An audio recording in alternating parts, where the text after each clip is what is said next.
যাবতীয় প্রশংসা আল্লাহ সুবহানাহু ওয়া তাআলার জন্য, যিনি আমাদের স্রষ্টা। তো আজকে আমি যে জায়গাটা আছি এটা হচ্ছে পর্তুগালের খুব রিগার্ডেড একটা প্লেস, লেরিয়া বলে, অন্যতম একটা সিটি। খুব ট্যুরিজম হয় এখানে এবং খুব পরিপাটি একটা শহর।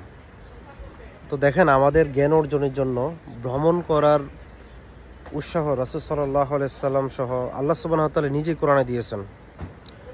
তো আমরা জানি যে সূরা আনামের 11 নম্বর আয়াতে আল্লাহ বলতেছে, বলো তোমরা ভ্রমণ করো, দেখো যারা আমার আয়াতকে, যারা আমার কথাকে অস্বীকার করছে তাদের পরিণাম কি হয়েছে।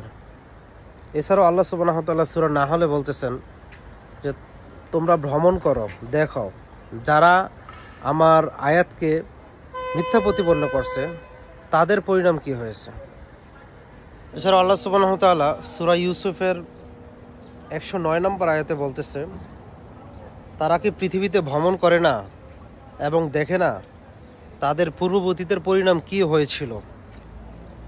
আর মুত্তাকিদের জন্য পরকালই হচ্ছে শ্রেয়, দুনিয়ার জীবন থেকে পরকালই হচ্ছে কি শ্রেয়। এটা কি তারা বুঝে না? আল্লাহ তাআলা সূরা মুমিনের 21 নম্বর আয়াতে বলতেছেন, তারা কি পৃথিবীতে ভ্রমণ করে না? যদি তারা ভ্রমণ করত তাহলে দেখতো তাদের পূর্ববর্তীদের পরিণাম কি হয়েছিল।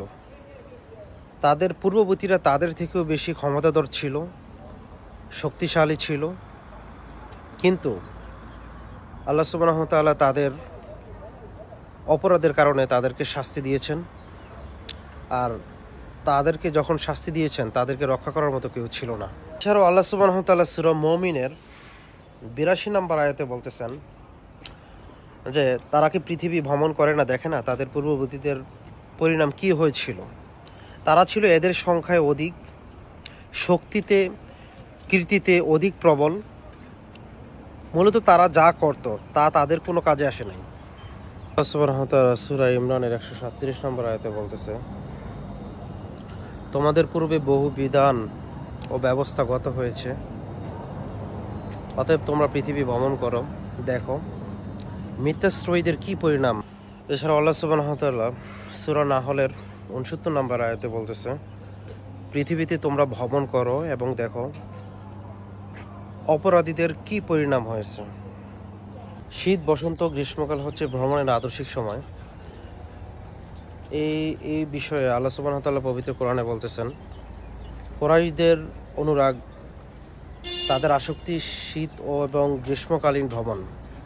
তাদের উচিত কাবা ঘরের মালিকের ইবাদত করা, যিনি তাদের ক্ষুধায় অন্ন দিয়েছেন, ভয়ে দিয়েছেন আশ্রয়।